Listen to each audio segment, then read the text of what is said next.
নমস্কার। আজকে আমার নিবেদন কবিতা পুতুল ভাঙা, কবি রবীন্দ্রনাথ ঠাকুর। ৭-৮-২৭ আমি বলেছিলাম বলে গুরুমশাই আমার উপরে উঠল রাগে জ্বলে।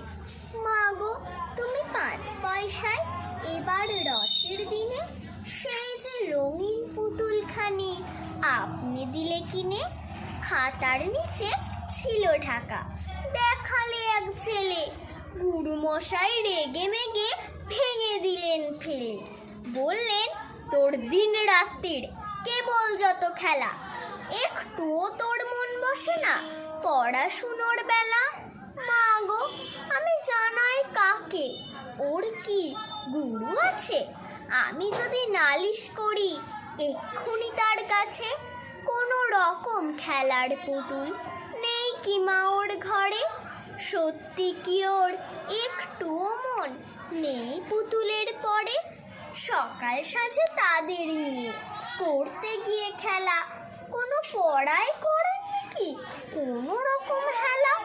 ওর যদি সেই পুতুল নিয়ে ভাঙেন কেহর আগে, বল দেখি মা, ওর মনে তা কেমন তর লাগে।